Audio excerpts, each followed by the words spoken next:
My stepdad shoved my disabled sister into the fridge and then broke her nose with his knee. Bleeding and trembling, she managed to grab her phone and call me. I drove 5 hours through a storm to get to her. My mom only said, "It's just a scratch." What happened after still haunts me. There are moments in life that don't just change you, they shatter everything you thought you knew about love, loyalty, and family. For me, that moment arrived with a trembling call from my disabled sister, a call that confirmed my deepest fears, a call that ended with my stepdad smashing her face into the fridge. But the real gut punch? Driving 5 grueling hours through a storm just to have my own mother look me dead in the eye and casually dismiss it all. It's just a scratch. That wasn't the worst part, though. The worst part was realizing she had known for years. And what happened next? It didn't just change our family. It destroyed everything. It was 2:14 a.m. when my phone started buzzing. At first, I thought it was a dream, the kind where your brain screams a warning, trying to pull you back from the edge of sleep. But the screen kept glowing, buzzing, insisting. I squinted, still groggy, until I saw the name, May. My heart flipped. She never called me this late. Not unless it was serious. I sat bolt upright, instantly alert, swiping to answer. "Kais," she whispered, her voice so faint I had to press the phone tight against my ear. He threw me against the fridge. I blinked, still half lost in the fog of sleep. "What? Who did?" "May, what are you talking about?" She let out a shallow, shaky breath. "Randall." He snapped again. Smashed me hard. Then he kneed me in the face. "I think my nose is broken." I shot out of bed, already reaching for the light switch. "Where are you now? Are you safe?" "I'm on the floor, bleeding, crawling to my phone," her voice cracked. He left the room. "Mom's here, but she's screaming. She says it's just a scratch, that I'm being dramatic." Through the line, I could hear our mother's voice, sharp and dismissive. "Quit whining, May. You're always trying to make people feel sorry for you." I couldn't breathe. Not for a second. I stood frozen, the phone pressed to my ear, my heart pounding in my throat like a trapped bird. May had a spinal injury 2 years ago, a freak accident, a bad fall, then surgery that didn't heal right. She walked, yes, but slowly, carefully, always with pain. And when Randall got angry, which was often, she never stood a chance. "I'm coming," I said, my voice tight. "Stay put. Keep the phone near. Lock your door if you can." "I tried," she whispered. "The lock's broken." Of course it was. "I'll be there, May," I said, already pulling on sweatpants. 5 hours, maybe less if I push it. She tried to say something else, but the call cut out. I moved fast. Grabbed my coat, wallet, car keys, slipped into sneakers. I scribbled a frantic note to my neighbor, Trina, "Emergency. Please check on Ellie. Call you soon." Tucked it under her door and ran to my car. Outside, it was raining sideways. The wind howled like it was angry. Portland didn't get snow often, but tonight, it felt like the sky itself was holding a grudge. I didn't hesitate. I couldn't. The guilt of not answering earlier, of not doing more before, it clawed at me. I should have pushed harder last time. When Randall threw her plate across the kitchen and it shattered at her feet, I told Mom he was dangerous. She told me, "He's just stressed. Don't make a scene." Now, May was calling me from the floor. I got onto I-5 South, driving faster than I should have. Rain slicked the road, but I kept going. Every bend in the highway was a new wave of panic, but I forced myself to focus. Memories came hard and fast. Mom used to be warm, kind, even, until she met Randall. He had this way of talking, smooth and calm like a preacher, calculated. People liked him, at least at first. But at home, he was a fuse waiting to blow. And Mom? She stood by him every single time. When May got hurt, she needed help, someone to be her advocate, her protector. Instead, she got Randall rolling his eyes at her limp, and Mom sighing like May's very existence was an inconvenience. I gripped the wheel tighter. May used to be the bright one. She sang, she painted. She had a laugh that made people stop and smile. Now, even her voice trembled. The rain turned icy as I crossed into the rural back roads near their town. My hands were cramping from the tight grip on the steering wheel. I took a deep breath, trying to calm the fire inside me, but it didn't cool. The sky started lightening, just a sliver of dawn cutting through the storm. As I turned onto their street, gravel crunched beneath my tires. I could see the porch light glowing in the fog. I parked, climbed out, and walked straight to the front door. Knocked once. Nothing. Knocked again, harder this time. Footsteps shuffled inside. Then the door creaked open. Mom stood there in a bathrobe, arms crossed, her expression blank. "You didn't need to come," she said flatly. "It's already handled." I didn't say a word. I walked past her, barely registering the bitter curl of her lips, and straight into the kitchen. I froze. The stench of bleach was sharp, aggressive, like someone had scrubbed in a panic, but streaks of dried blood still clung to the fridge. Smudged, smeared, damning. My chest tightened. Then I saw her. May was sitting on the floor, back against the cabinet. Her hair was tangled, her cheeks swollen, nose packed with tissue. One eye had gone nearly purple. But the second she looked up and saw me, her face cracked. Not with pain, but something deeper. Relief. Something she hadn't allowed herself in too long. "Hey," I whispered, dropping to my knees beside her. She reached out, fingers trembling, and I cupped her face gently, careful not to touch the worst of the bruises. Her eyes welled with tears, but she didn't sob. She just let them fall silently. "I didn't know who else to call," she whispered. I swallowed the lump rising in my throat. "You did the right thing." I wrapped my arms around her, and for a moment, neither of us said anything. I could feel how thin she was beneath her sweatshirt. Her breath came in shallow hiccups, and she clung to me like a child. "You're here," she murmured, like she still didn't quite believe it. "I'm here," I said. "And I'm not going anywhere." Behind us, footsteps shifted on the old wooden floor. I turned. Mom stood just past the hallway, arms crossed, still in her robe. Her expression was unreadable, somewhere between annoyance and indifference. "He left for work," she said flatly. "Like a man should. There's no need to cause a scene." I didn't respond. I turned back to May, brushed her hair behind her ear. My hands were shaking. "Do you want to rest for a bit?" I asked gently. "I'll make some tea. Check on the house. You just breathe." She nodded, slow, careful. I helped her to the couch, tucked a blanket over her legs. Then I went back into the kitchen. My movements quiet but deliberate. The bleach smell was stronger now. I opened the windows. Something gnawed at me. Something more than anger, more than the helpless guilt I always felt in this house. Something didn't sit right. While boiling water for tea, I opened the drawer next to the fridge, looking for a spoon. That's when I saw it. A folder tucked beneath a mess of unpaid bills and receipts. It wasn't labeled, just plain manila. But the moment I pulled it out, I knew. Inside were photographs. Dozens. Dated, labeled in scratchy pen, April, left side rib. June, shoulder bruising. August, wrist discoloration. Some showed her back, marked with deep blue shadows. Others showed faint fingertip patterns on her upper arms. There were hospital reports, too. Summaries, x-rays, all stamped accidental injury.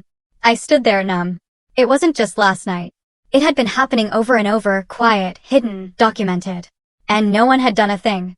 I walked back into the living room, the folder pressed to my chest. May looked up from the couch, her face pale, but her eyes sharper than before. She saw it in my hands and froze. "I wasn't snooping," I said softly. "It was just there." She looked away. "I kept those," she whispered after a long silence. "In case I ever needed to prove it. In case someone believed me." I sat down next to her. "I went to the police once," she said, her voice shaking. "Took the photos, took a report. But Mom followed me there. Told them I fall a lot. Told them I was confused. They believed her." Her fingers clutched the edge of the blanket like it was the only thing anchoring her to earth. "She told me I'd break the family if I kept lying," she added. "She said it would ruin everything." I couldn't breathe. "I'm sorry," I said. "I should have seen it sooner." May didn't answer. She just closed her eyes. I stood and walked to the hallway, every step heavier than the last. Mom was standing at the end now, dressed and brushing her hair like nothing had happened. "You knew," I said quietly. "You knew, and you let it happen." She looked up from the mirror. "It's not like she's dying," she said, voice flat. "Everyone has hard days." My blood turned to ice. "She has fractures," I snapped. "Bruises the shape of hands, a broken nose." "And you're talking about hard days?" "You always were dramatic," she muttered. "She's not some angel." "You think I haven't had to deal with her tantrums? Her falling all the time." "She didn't fall," I said, each word sharp. "He threw her." Mom rolled her eyes. "You just make everything worse." And that's when something inside me cracked. Not in a loud, dramatic way, but quiet. Final. Like a door I'd kept open for too long, finally closing. I stared at her. The hallway suddenly too small, too cold. For the first time, I saw my mother for who she really was. I stood there, unable to move. My mother's face was still, her expression flat, almost bored, like all this was just an inconvenience. I didn't recognize her anymore. Or maybe I never really had. I stepped out onto the porch, the old wood creaking under my boots.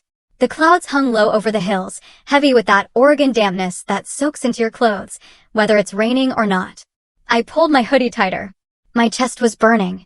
My legs trembled, not from fear, but from knowing something had to change. May couldn't stay here another night. Heck, another hour. I had driven 5 hours through a storm to get to her, thinking I was showing up for comfort. But I was wrong. This wasn't a visit. This was a rescue. Inside, she was sitting on the couch, cradling a chipped mug of tea like it might keep her together. Her nose was still swollen, bruises bloomed under her eyes, and her wrist had started to puff up. She gave me a shaky nod when I came back in, as if reading my thoughts. "Start packing," I said softly. "We're not staying." May didn't ask questions. She just stood, limped toward her room, and began gathering her things. I followed her after a few minutes to help. Her drawers were a mess, and she couldn't lift much with one arm. While she folded clothes with her good hand, I opened her desk, hoping to find her phone charger or medications. One drawer stuck halfway. I tugged harder. Something was jammed in the back. I reached in and pulled out a thick book. An old copy of Little Women, its pages carved out in a rough square. Tucked inside, wrapped in duct tape, was a phone. "May?" She froze, looked at the book in my hand, and sat down slowly on the bed. "That's the backup," she whispered. Randall smashed the first one. Said, "Girls like me shouldn't be texting strangers." She looked down, her fingers tracing the edge of the blanket. "I bought that with birthday money I hid from Mom, just in case something ever happened again." I wanted to scream, but I couldn't afford to. Not now. Instead, I stuffed the phone in my pocket and kept moving. "We'll take what we can carry. You'll come home with me for good." Her lip trembled, but she nodded. I went to the kitchen to grab her medications, and something made me pause by the counter. I remembered setting up a small savings account for her last year. She hadn't touched it, she'd said. Said she didn't know how. I pulled out my phone and logged in. My hands went cold. Every month, like clockwork, her disability checks had been deposited and cashed. Not withdrawn, cashed. I turned to May, who had followed me silently. "Did you use this account?" She shook her head. "Mom handles it." I blinked. "Handles what?"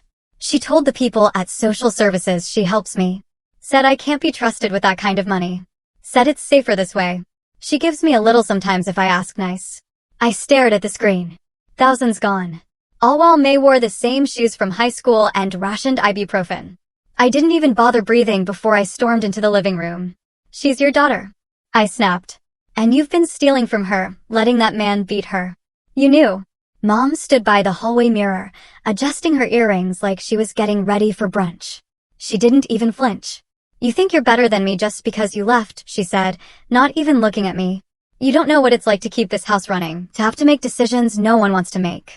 I did what I had to do. "No," I said, my voice low. "You did what was easiest, and you let her pay the price." She turned to face me. "Don't you dare come into my house and judge. You left. You ran off to your little life and left the rest of us to deal with the mess." Before I could answer, the front door slammed open. Randall. He stepped in, shaking rain off his flannel jacket, and stopped cold when he saw me. His eyes narrowed. "What's this?" May shrank behind me. I stepped forward. "We're leaving. Don't say a word. Don't touch her. Just move." His jaw clenched. "You think you can just waltz in here and take her? She's not a piece of furniture. She's a person." "You're not taking her," he said flatly. "I already have." We stared each other down for what felt like forever. My hands shook, but I didn't back down. I didn't blink. He took a step toward me, and for a second, I thought he might try something, but then he laughed, low, bitter, and turned away. "Fine," he muttered. "She's your problem now." I didn't wait. I turned, grabbed May's bag, and guided her outside. The drizzle had turned into something steadier now, more mist than rain, but still wet enough that I pulled her hood over her head. Mom stood on the porch, arms folded, lips pressed into a tight line. She didn't say a word, didn't ask where we were going, didn't stop us. Just watched. I helped May into the passenger seat, adjusting the seatbelt so it wouldn't press against her bruised ribs. She leaned her head against the cold window, her breath fogging the glass. I started the engine. It rumbled to life as the gravel crunched beneath the tires and the old driveway disappeared behind us. I Whispered into the thick quiet of the car, more to myself than her. We need help, but I don't know who we can trust. The road stretched endlessly in front of us, a dull ribbon of wet asphalt winding through the Oregon countryside. I kept both hands tight on the steering wheel. My breath still hadn't returned to normal since we left. The trees blurred past in streaks of gray and green, and rain tapped soft patterns across the windshield. May hadn't said a word since we pulled away until now. Kais. Her voice was a whisper, hoarse and small. I glanced sideways. She was curled against the window, her sleeve bunched up, dried blood still crusted under her nose. She looked like a child again, like the little girl who used to crawl into bed with me during storms. I've been thinking, she murmured. We could go to Gramps. I blinked. Gramps. She nodded slowly, reaching into her backpack and pulling out a worn paperback. Something I barely recognized from our shared shelf years ago. She opened it gently, and from between the pages slid a pale yellow envelope. The paper had softened with age and handling. He used to write me, she said. Just every few months. I didn't say anything. I couldn't. That name. I hadn't heard it in over a decade. She looked down, tracing the corner of the envelope. He'd send birthday cards, sometimes with little notes.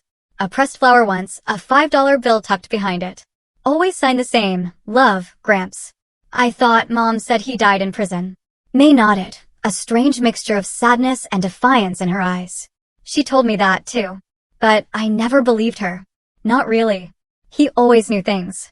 Like when I started physical therapy again, or when I got that scholarship you helped me apply for, he'd reference it, you know. Just enough to know he wasn't guessing. I pulled over. I didn't even realize I was doing it until the car was idling beside a grassy ditch and my heart was pounding. Why didn't you tell me? I wanted to, but you were gone. And Mom would have lost it if she found out. She tore his face out of every photo we had. She called him, that criminal, and said he ruined her life. I leaned back against the seat, feeling the lie settle like something sour in my stomach. All this time, he was still alive. May reached down again, pulling out a second, smaller envelope. This one's from a couple months ago. I kept the return address. She handed it to me, and I stared at the small block letters, Eugene, Oregon. Not even an hour from where we sat. I tapped the address into my phone.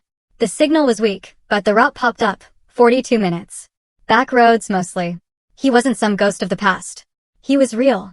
He was close. We didn't say much after that.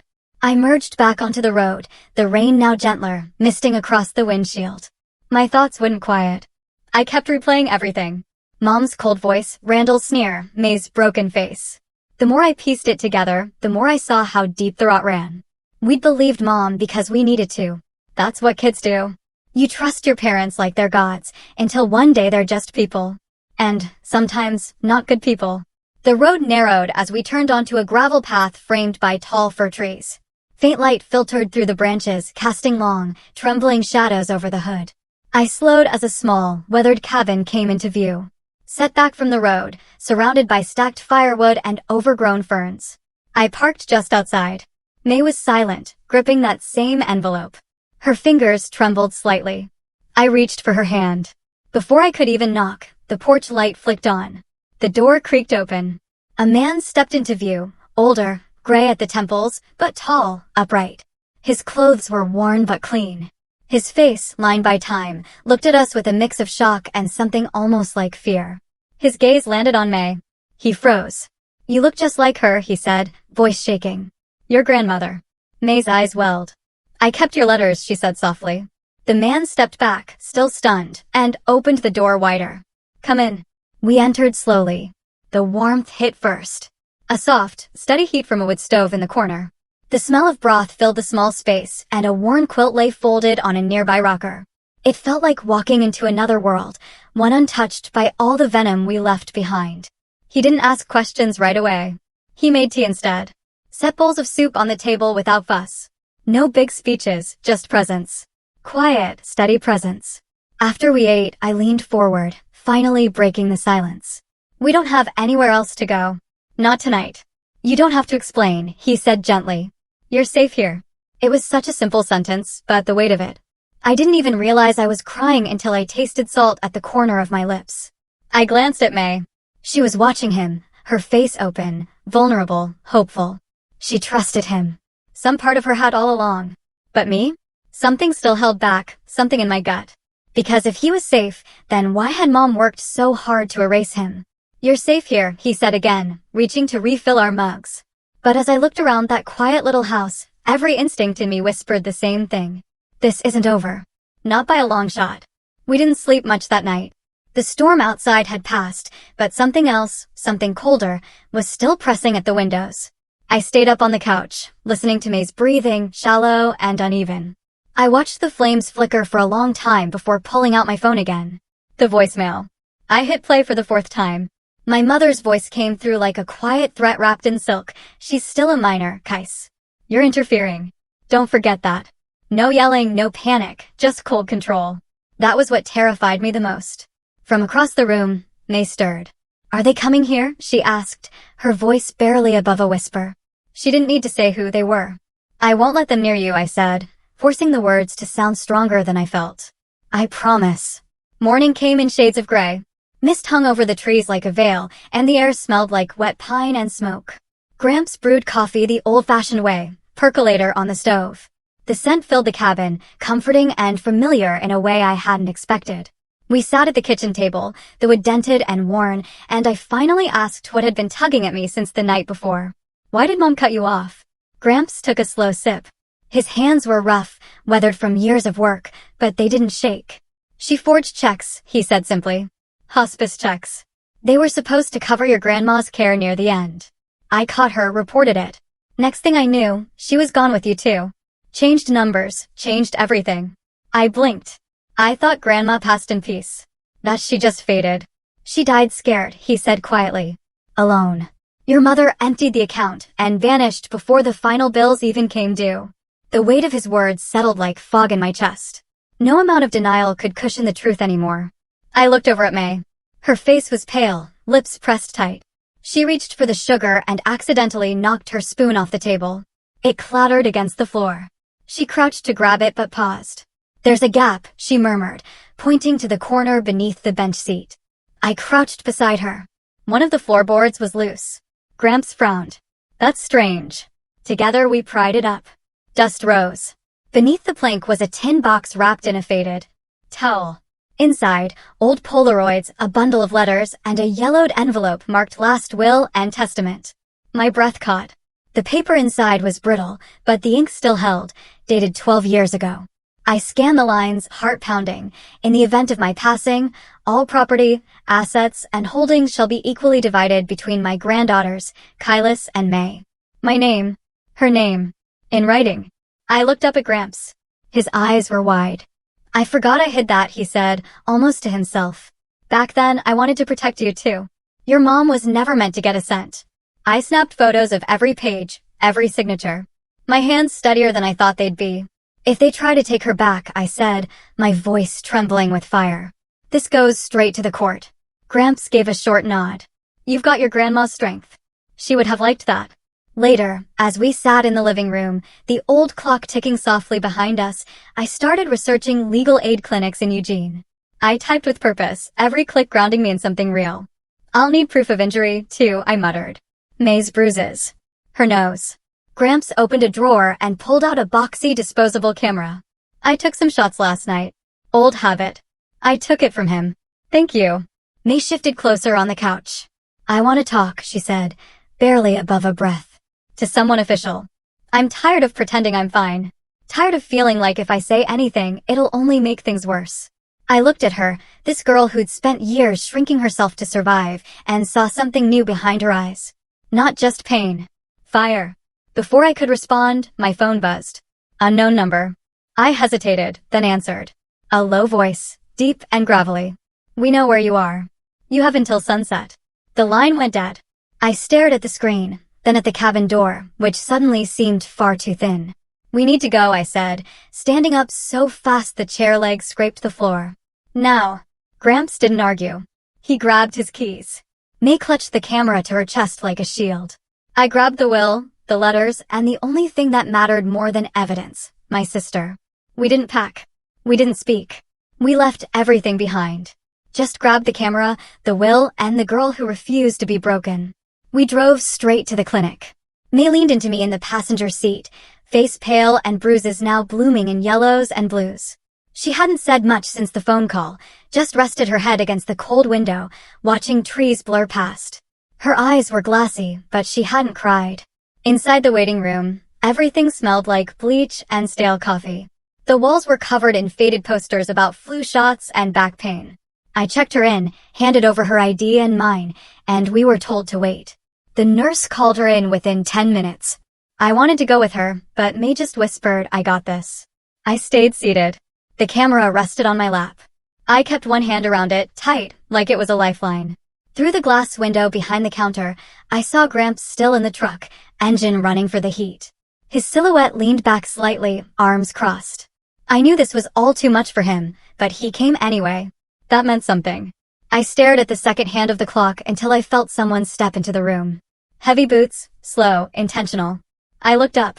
The man standing in front of me was about 6 feet tall, built like an old lineman gone soft with time, gray mustache, uniform, sheriff's badge on his chest. "You?" he asked, voice smooth like he was chatting over pie and coffee. I nodded. "I'm Sheriff Wallace. Mind if we talk a sec?" His tone was light, almost friendly, but I could feel something underneath it.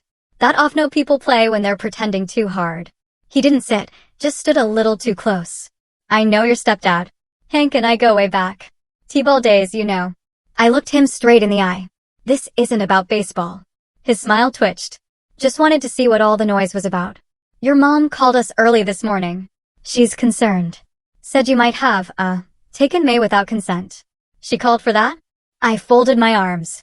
Not for the broken nose, the bruises, the fact that May crawled to her phone to call me because she was afraid he'd kill her. His eyes didn't flinch. "Look, kiddo, I get it. Families fight, and sometimes kids say things that sound worse than they are. Maybe she got hurt tripping over something and didn't want to get grounded. I mean, she's still technically a minor, right?" I stood up. "She's 17, and that kid happens to be terrified of going back." He shrugged. "Just saying. Stirring things up might bring Child Protective Services into this. If it turns into a custody thing, they don't always leave kids with siblings. Might end up in foster care, and you don't want that." I felt something cold rise in my chest. It wasn't fear, it was clarity. This man wasn't here to help. He was here to quiet things down, to make this disappear. "Is that a warning?" I asked. He gave me a long, practiced look. "I'm saying it's complicated." The door to the exam rooms opened. May stood there, hugging her coat around her thin frame, nose still red but cleaned. She must have heard the last few words. Her face went tight, jaw clenched. "I'm not making it up," she said, voice low but steady. "He did it. He's done it before." Wallace turned. "Sweetheart, no one's saying you're lying. When I was 11, May cut in. He broke my arm. Mom said if I told anyone, I'd get taken away and never see her again." The room froze. Even the receptionist stopped pretending to type. The sheriff looked at her, then at me. His smile was gone now. Just silence. A nurse came out behind May, middle-aged, blonde, wore tired eyes and good instincts. She put her hand on May's shoulder gently. "Sheriff Wallace," she said firmly. "As a mandated reporter, I need you to step back. This is a medical facility, and she just disclosed prior abuse." He didn't say anything at first, then gave a curt nod. "I'll make a note," he muttered, turning to leave. When the door shut behind him, May leaned into the nurse. "I'm sorry," she whispered. "You have nothing to be sorry for," the nurse replied softly. "You did the right thing." I stepped forward and touched May's hand. "You were brave." Her fingers gripped mine.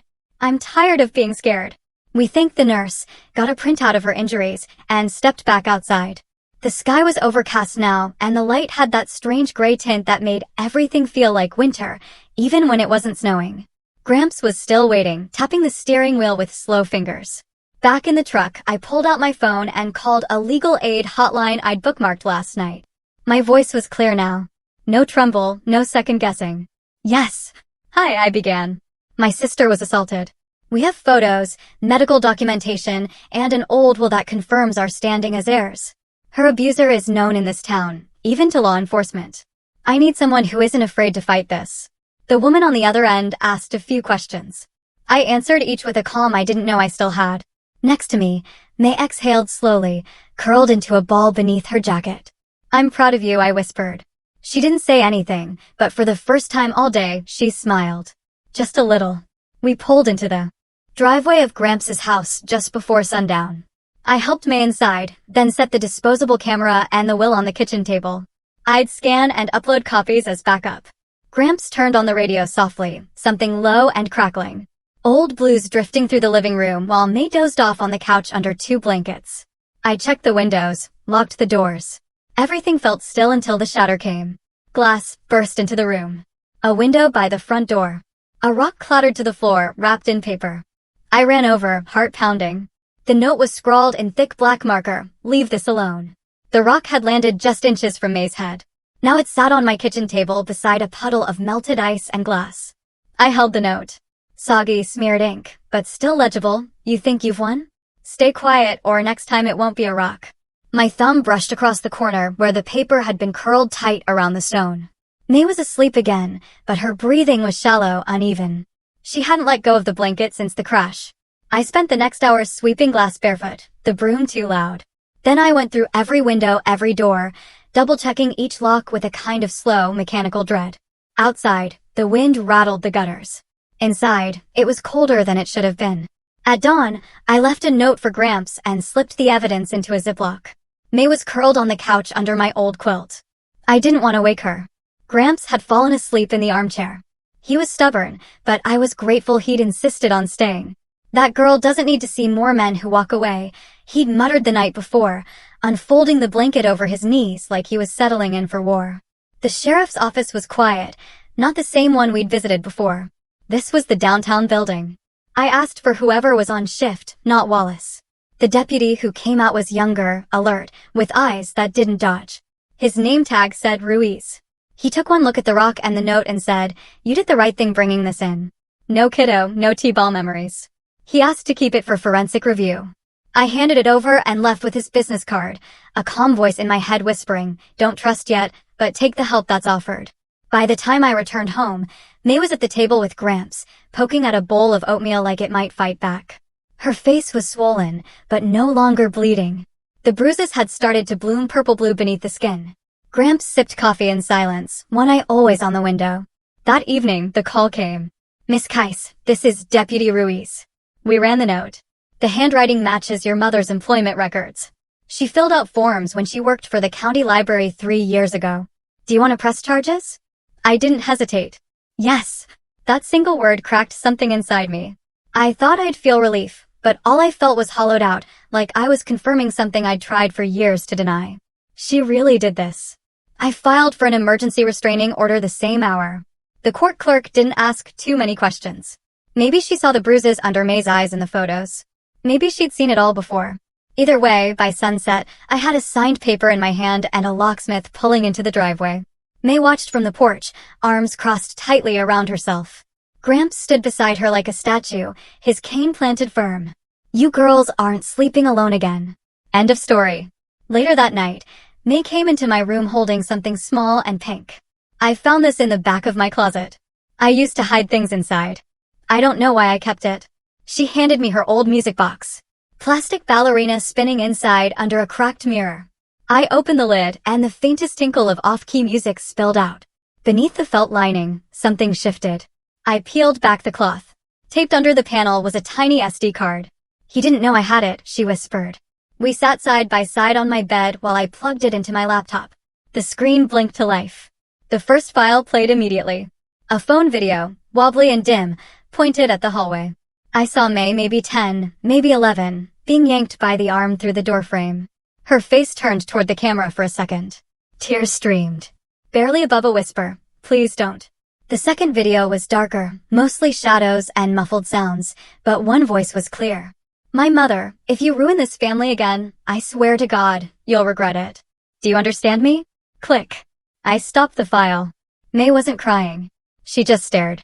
The SD card had 5 more files, but I couldn't keep going. Not yet. I emailed everything to a friend of mine, Sharon, a legal advocate based in Eugene who owed me more favors than she liked to admit. 20 minutes later, she called. "Keiss, this isn't just a restraining order situation.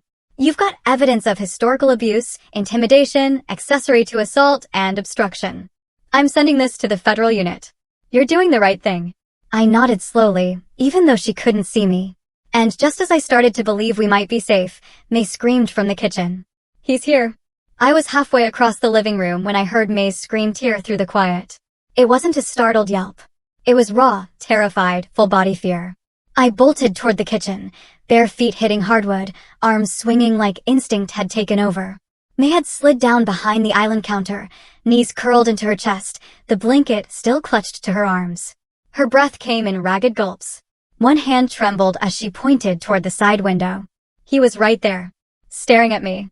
I moved fast. Grabbed the bat I kept under the sink, old, chipped wood from a community league I'd quit a decade ago.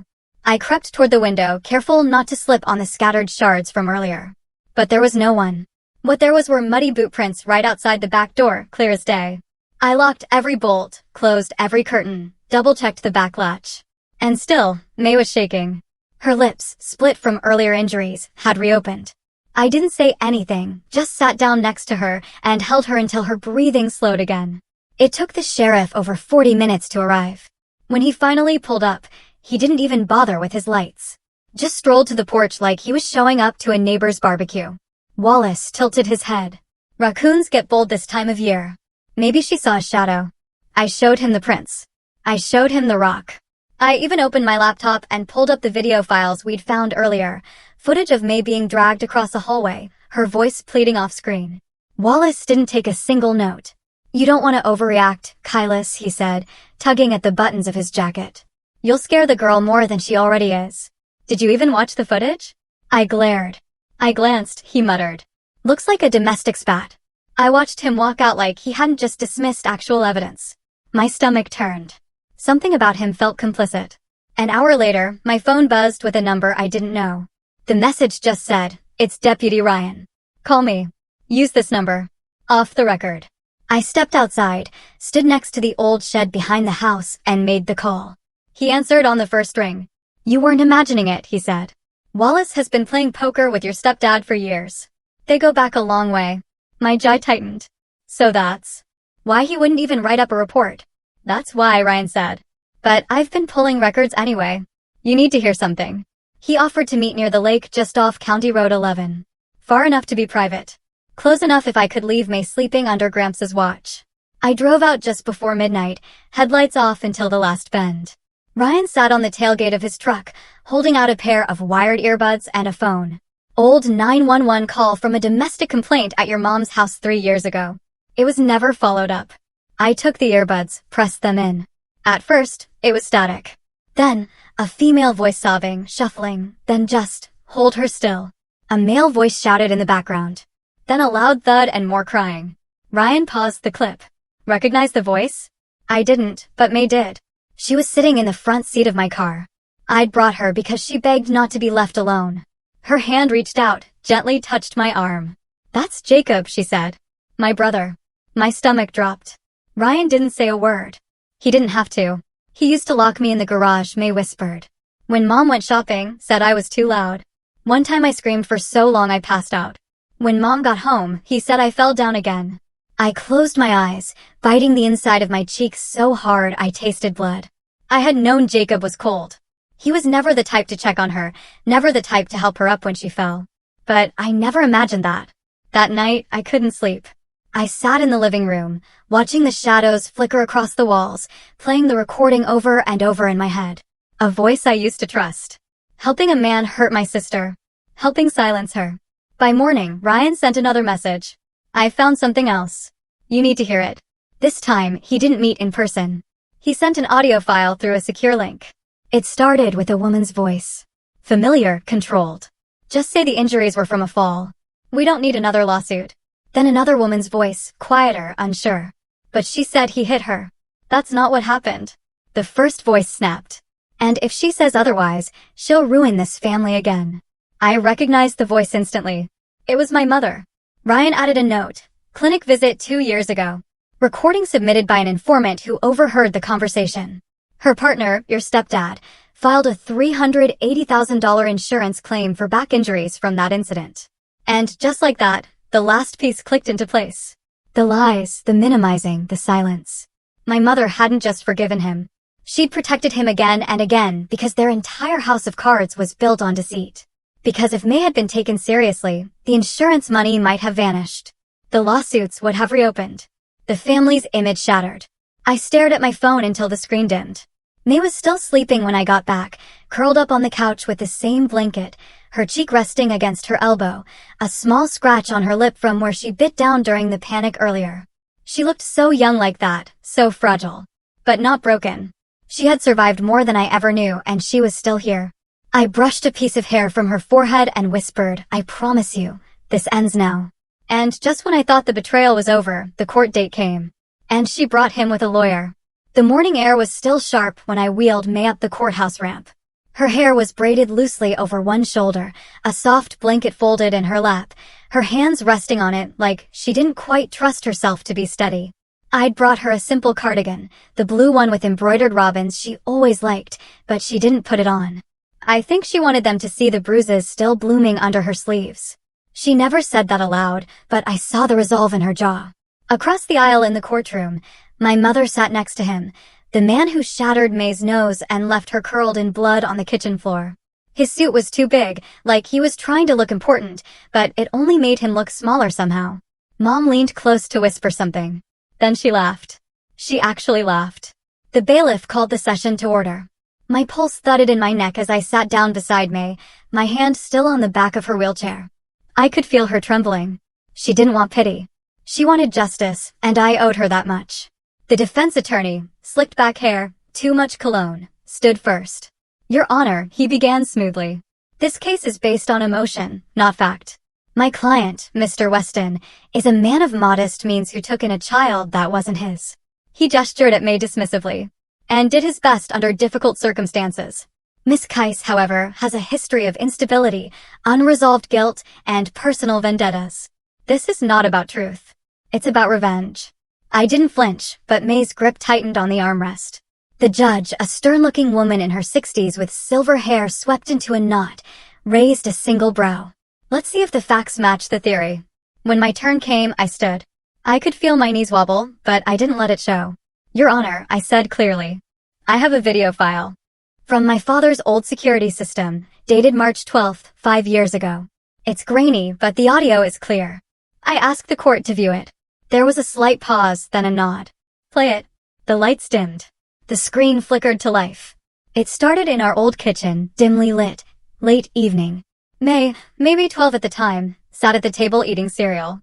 Her feet didn't touch the ground. He walked in behind her, yelling something unintelligible at first. Then the audio picked up, "You think you're special? Just like your sister, running your mouth." May turned to look at him. She didn't even speak. He yanked her out of the chair so fast her body slammed against the fridge. The camera angle didn't miss it. Then came the part I'd never seen until Ryan gave me the USB. My mother standing in the corner, arms crossed, watching. Not moving. The room went so silent you could hear someone breathing 3 rows back. He kneed her in the stomach, hard. She folded. Crawled. Then the screen went dark. The lights came up. The jury looked stunned. One of them wiped tears. Even the defense lawyer's face had lost its confidence. He leaned in to whisper to my mother, who stared straight ahead, jaw clenched. The judge adjusted her glasses slowly. "Is there any explanation for this footage, Miss Weston?" My mother didn't answer. Next, a nurse from the local clinic took the stand. She looked familiar. She'd treated May once for a sprained wrist. Her voice was steady but strained. "I flagged 3 separate injuries on May's medical chart between 2018 and 2020. Each time, reports were retracted by her mother." She looked at the judge.